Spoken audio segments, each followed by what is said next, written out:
Hello and welcome to Season 3 of Beyond Borders. This is the space where we explore the harder questions, the ones that don't always fit in a headline. Each week we go deeper into the future of creativity, systems, technology and trust. Not just to make sense of where we're going, but to ask, what are we building and who are we becoming as we build it?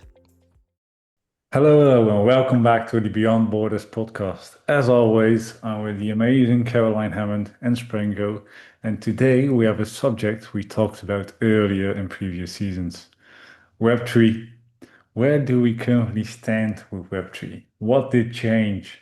What didn't change? How did things develop? What is news? How are things going? There's a question I think many people currently in the Web3 space ask themselves for many reasons. If it's just for the NFTs, the blockchain, you name it. Just the overall experience, for example, on X with all its new functions. Do they work? Yes or no? And that's what we're going to see today with Caroline and Spranko. And therefore, I want to kick it off. Caroline, you have been very active in multiple ways on X, on LinkedIn, all the mediums, and definitely also with AI in Web3. What are the main changes that you saw the last, let's say, couple months that really surprised you, and are they beneficial? It's an interesting topic, Pim, and it's a funny one for me. As I was thinking about prepping for the chat today, what has changed? I can talk about what's changed for me in how I engage, where I am, and platforms and Web3, but that's not the core of the discussion today. It's about the felt aspect of Web3, I think, and the reality, the lived reality. So I think if I was to quantify kind of an overview of how I see the Web3 space has evolved in probably the last, 6 months, maybe, I would kind of say there's a feeling of hope, but I would say it's kind of tipped towards exhaustion. And what I mean by that is the conversations that we're having around Web3 now seem to be more tired. People are tired. It's the same conversations. The dream of decentralization, the dream of Web3 for artists isn't delivering. I don't think that's kind of the vibe I get. There seems to be, I think that if we think about Web3 and X, we're talking about a platform and we're talking about Web3 being part of the social media experience, then I can honestly say, and I'm sure both of you will share this view, over the last 6 months, there's been a fragmentation of our visibility as artists and content creators. And that isn't to do with Web3 per se, but it's to do with the platform where we all show up every day. So I think that is changing rapidly. I think in a positive way, I think there's a shift in what success looks like. So maybe less hype, sorry, more roots.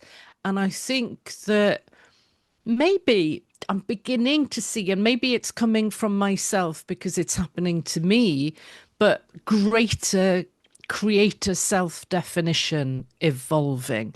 No longer artists as just artists and hoping that something's going to change, but actually getting out there and shaping their own system. Does that make sense? Yes, and it does. And I think when we're recording this, for example, Art Basel, Miami just has passed, and you see artists really shaping it to themselves instead of saying, okay, this is Web3, but this is more what I do, which is definitely a change. And I agree. I think many are tired of what happened throughout the years and what didn't happen for them throughout the years. X is currently quite terrible, and for myself as well, I went more to Instagram, which is quite doing a lot better, I would say. And therefore, I'm also questioning myself throughout the years, we are so dependent on algorithms to actually get eyes on it. What is the main way of going, say, this is me, this is what I do, and that everybody sees it? Are the social medias the best way to do it? Or are you really relying on, for example, our Basel to be invited or be on a super web because all the other marketplaces aren't really doing anything? You still have better contracts now. So, of course, the blockchain systems developed, which is a great thing, but that's maybe a different topic. But that's really a question I have in my head in regards to this. And for Spranko, what do you think, and what do you also think, what the next phase within Web3 would be? That's a good one. I think we are seeing a lot of changes in the space at the moment. There's a lot of InfoFi, SocialFi, and even more recently, a lot of people like Zach Big T, popular for going after crypto fraudsters and criminals, coming out to publicly say things like, we don't need InfoFi, we don't need SocialFi. It's encouraging AI slop accounts and the likes. I think in the next few months and subsequent years, we're going to see a huge clampdown on the amount of Web3 content that revolves around authenticity. What I mean is a lot of the content that's going to be pushed out on, in Web3 is going to be revolving around how much you can make, uh, AI tools you can use to, just schedule your stuff, put out content, regardless of what value you're providing. It's simply going to be around how can you climb certain leaderboards? How can you get an edge, so to speak, in this space and make as much money as you can and dip, like Andrew Tate would usually say. So it's quite tricky for me. It's not one I wholeheartedly would embrace. If I'm left to it all, I would really bask in that initial era. I know the hype was too much, but I think there can be a balance between hype, value, and actual Web3 progress. Yeah, I agree. And also thinking, because artists have been already mentioned in this podcast, what is the way of artists to go forward? Because I think we also agree that most are actually tired and lack finances now. I think NFT sales have been very down. But what is the way forward for them? And do you think the artist's perspective towards Web3 has changed throughout the last times, or do they really asking for changes? What do you think, Caroline? Oh, it's a question. Um, I think the perspective is changing, but it's super slow. And I think, and I want to come back really with a question as I answer that question is, do you both feel that there's a decline of real communities in Web3? And I'll share why, because I feel it. I feel a shift. And is it that things are just quieter? Are people showing up less? Are there more bigger communities with closed doors, gated? Maybe you have to buy NFTs to be part of them. I don't know. Do, Mm. do we think that there's a momentum fade on the community front? Because I think it's an important question to unravel as we talk about changing Web3. So, Sprenko, do you feel it? I do, honestly, Caroline. And I love that you mentioned it. I think that shift is one that, with close attention, anyone would spot and really sit back and ask the really difficult questions. Do I want to continue being here? What exactly am I doing Mm. here? How do I want to position myself for the next phase, in this space? But before I share my personal thoughts, what do you think though? Are you open to whatever trajectory the space goes, or you have a preference to how you would, prefer the space to move? No, I think I'm open, to be honest. I'm always open and I'm traveling with the space. I think that if we're measuring community by volume and visibility, when what's actually growing is smaller, deeper, and maybe more intentional. So, kind of spaces like the Real Talk with you and Web3 Wednesday with me. We're not massive by any stretch. And, you could look at Web3 Wednesday and say, well, jeepers, you've been going for 3 years. Why, shouldn't you be bigger? I don't know. I don't measure it like that. But I'm beginning to wonder, are we are we really witnessing a mass withdrawal or fatigue? And Pim touched on that as well. Is it fatigue of building in a space that forgets us, that is extractive by its very nature? Do we think that's happening? Pim, what do you think? I do think it's fatigue, in all honesty. And with the community part is a very, very honest question that you are asking, and I agree. Many communities throughout the years, when you just look at the invites and all the communities I've joined and how many are left, look, Web3 for your Web3 Wednesday is a great example who is still here. Same for the Real Talk Hub. But many, many, many are silent and just chilling in the hope for not even buyers, I think, but just for attention and eyes, just to get some reach, a comment, a like. Definitely now on X because it's quite terrible. Um, and there are some communities that are still, let's say, alive. I know, for example, the Artist on Chain group is still very active because it also has active people hosting the spaces, and they did a space of 4 hours last week, and it constantly had visitors and listeners. So that's a good thing. So there's still interest, but there is, I think people are just tired of shilling their art everywhere, and therefore they're asking, is this the right place to be? I know 6529 community is still active on the 6529 website or community dashboard, how you want to call it. But on X, you don't see that much. You recognize the people who are in it, but they don't really mention it. But within the community itself, they discuss topics, they discuss art. Of course, they have their voting system for the meme cards, which I think works very well. But besides that, you always have, let's say, the big guns who have massive following who always get the likes, but even they sometimes complain that it's not what it used to be. And they also move more towards other medium, for example, Instagram. I follow a couple who are big on both. And when you look at activity, the activity, for example, on Instagram has increased lately a lot. So they're also searching what works best for them. Now, I also saw that if you want to get paid by X, now you need to have more engagement than it used to be. So people are getting more tired of everything and therefore probably asking, is this the place to be, or do I need to find it somewhere else? What do you think, Spenko? I think yes, for a large amount of people who are core artists, creators, there's this, dilemma if, to remain on X or to move elsewhere, to stay on Discord.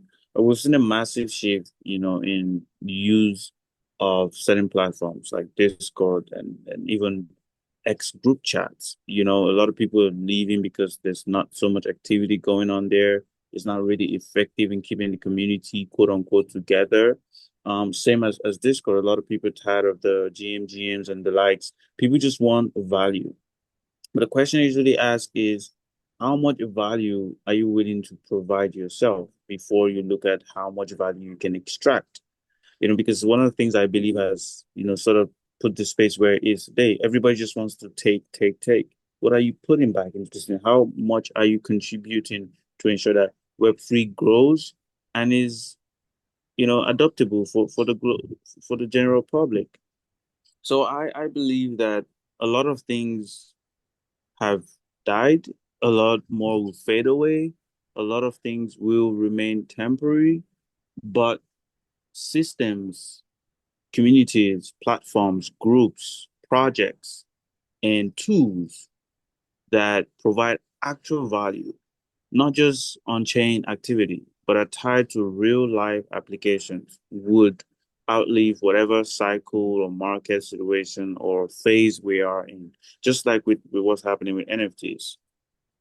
And do you think, if I can make a little bridge, do you think that NFTs are still alive? It's always a question which has been asked many times in the past years. Is it dead? Are we back to the moon, to the floor, or however you want to call it? Is it still Uh, alive, or is it a dream that will always stay a dream in the upcoming years? Or is it really a part where we'd say maybe in 10 years? What do you think, uh, Franco? I'm gonna answer this, and I would like to hear Caroline's thoughts as well. Um, for NFTs, are they dead or alive? I would say NFTs in itself are not dead. The tech is not dead, it's very much alive. But NFT trading, NFT flipping, NFT profiting, that cycle is pretty much dead. You're not seeing, as much traffic, in secondary sales. Even a lot of mints are save for the big ones or the blue chip, right? They're dying. People are less interested in just minting, and stacking up JPEGs in their wallets with nothing to show for it other than, oh, I love the art, and then a little sentiment here and there. So NFT as a tech is very much alive. There's so much we can use, NFTs for, but the trading, the flipping, the hype, the era of, oh, I bought this, or I minted this JPEG for $20 and I'm flipping it for 20,000. That's pretty much over. And I think anybody who's still sitting around waiting for that is you're just wasting your time, honestly. What I would look towards, or what I'm currently doing, is how can we sustain every other aspect of Web3, every other aspect of our individual lives through NFTs. There's so much that can be done. You can use NFTs to do so much, right? I've been working on a book with a close friend of mine, and some of the things that is making everything come together is the NFTs that I've got from 2 years ago, some from the Ginger Lemon Tea collection. So as NFT leaving through, I believe they will stay. The tech is not going anywhere, and I think is great. But the aspect of NFTs that was pushed forward to the masses to say, oh, you can get this picture or this art for this, and suddenly become a millionaire overnight. That phase is done. I'm sorry, it's not gonna, and I don't think it's gonna come back anytime soon. What about you, Caroline? What do you think? Yeah, I agree. I think what I'm hearing with you, Srenko, and I agree wholeheartedly, it's not that we've outgrown NFTs, but the story around them we've Mm. outgrown. We're tired. We've used those words today, haven't we? So in the question, Pim, are NFTs alive? Yes, but they're quieter now and more layered. The tech is still there. It's the hype format, that first brought them into mainstream views that we're tired of. The hype drops, the Discord dopamine. I think those days are, it's in the death throes for me. And I think I'm hoping that we're going to see them replaced, or that mindset replaced with art as identity rather than art as speculation, collectibles with cultural weight, not the way it has been in the past, and tokens that have utility, like Sprenker said, we could be doing so many things that it's almost criminal that the blockchain isn't being utilized to the full extent that it could be, so I think NFTs aren't dead, but the way we use them might be, or it's dying. Makes sense? Yeah, it is, and I think so. Our Basel just was completed, let's say, or it happened last week. And what I heard from people who had been there and also in close contact, they don't say NFTs, but they really switched to it was great for digital art. Okay, of course, everybody has probably has seen people with the dogs with the robot dogs that have, for example, the face of Elon Musk, Jeff Bezos himself, and others taking pictures. He is a digital artist by core. Of course, he did the biggest sale in NFT history, I believe, if I'm still correct. Is that maybe a switch that is currently happening that people or artists and also businesses that are really NFT focused are going to say, okay, we made digital art and we have digital products. I think when you look at Pudgy Penguins and Doodles, who are doing a great job, if you ask me, people recognize them because of the funny videos, the full video series, for example, and with the Pudgy Penguins, the small reels that are funny, can be seen by everyone and also can be relatable by everyone. By core, they came from the NFTs, and now they really changed to more Web 2, Web 3 in real life. They all combine it where they also more sure finances, I think, but it also gives them more options. Do you think that more businesses will drop the NFT part, but still keep it as a part of the business and see for other solutions that are financially more stable, Caroline? It's an interesting question because I think I think there's a chance from a business point of view that they will leave it behind because I think when they step out of Web3 and into the real world and there is opportunity for them there and financial gain, when we look back at Web3, it's small by comparison. And so financially, and that they may take that view. I hope not. I hope that they keep their foot in the camp that created them, that made them, if you like, because I think it's this evolution. There are some that are leading the way here and they're not clinging to an outdated format. They're leading the way. And I'm hoping that others will see what is happening and what is possible. And what I mean by that is that they're reinventing what's possible. So building hybrid models, physical, digital, offering, transferable, sorry, tokens tied to lived experience. We want to see more of that, exploring long-term tools and apps that are built on the blockchain, using NFTs not as a product, but as proof of presence. And we talked about that, didn't we, in season one with regards to tickets. So I think it's happening and they're leading. And I really hope that they don't leave the space behind. Because for me, we should be everywhere, as artists, as creators, whatever it is that we're doing to uproot ourselves and say, well, I'm not going to do that anymore. Now I'm making a success over here is not, not the way forward. We should retain the roots of Web3 and take that with us into the real world. That's just my view.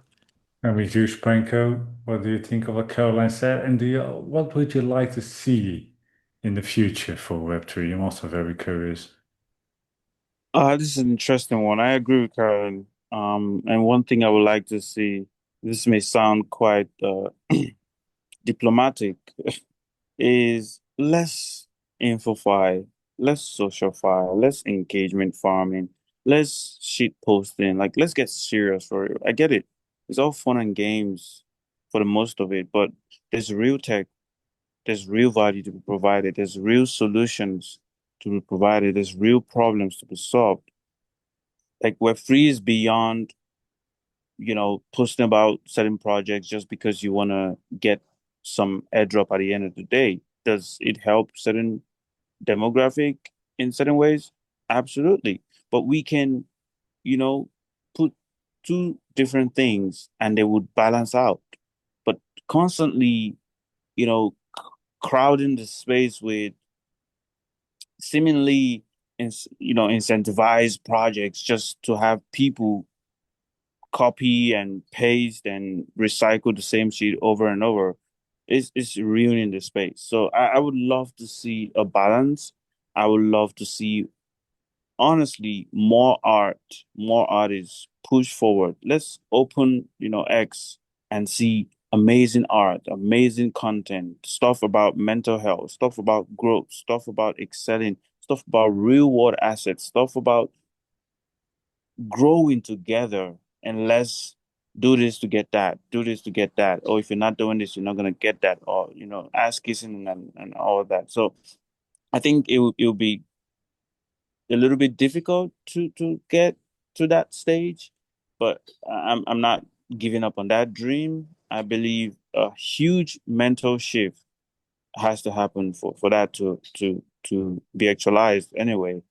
But fingers crossed. I hope that conversations like this in certain communities can continue standing on true value and presence, and gradually just impact other people to get off that donkey and get on a horse. That would be great to see to get back to actually all the topics that you mentioned and getting more high quality content as well. And within your group, Caroline, do you see that people are tired of it, or do you see that people still are persistent as they were and with the energy as they had? What do you think? I'm going to be very honest and say that I don't sense the energy that there once was in the space, either within our community or outside of it, to be honest. But I think does it worry me? It doesn't worry me because I think no matter how small the circle is, and I read this recently, somebody had posted something, you've had 10 people look at your work or 10 people like what you put out there, and you think to yourself, oh, is that it? Because you're comparing yourself to some big artist who's getting lots of attention. And they said, just think for a moment, if there was 10 people stood on your doorstep all saying they loved your work, how would you feel? And it's so true, isn't it? Because the noise around it all we get sucked into, but the reality is different. So I think that no matter how small the circles are, they have a relational glue that that helps to shape the space, to keep the momentum, to keep the shared values going. But I think there is a danger. So, and we have to acknowledge the danger. If you've just got the same 20 people always replying to each other, it can become an echo chamber and no new eyes, no energy. And that's a problem. That's a reality on X at the moment, I think. So there is a flatness to it, but I'm hopeful that at some point people will come to realize that we need each other. And I've been talking about this probably for the best part of 2 years. If we just could get past working as individuals and work as collectives, we'd be in a much better place. Yeah, again, I totally agree with what you said. I'm also very curious for NFT Paris, which once this episode goes out, it already has happened. Just to see all the new businesses, who are the people who were there last year, who are the new people who were there, and really see how many side events are already uh, organized, how busy are they, how big are they. Of course, there are some big companies involved when it comes to NFT Paris, so there will be some big events, as certain. But those are more crypto based companies that does not really rely on NFTs. Or they also changed. I've had multiple ways of financials when it comes not just Web3, but also in real life, Web2, whatever you want to call it. So I'm very curious about that as well. So many things to be curious about and many things to probably see in the upcoming time.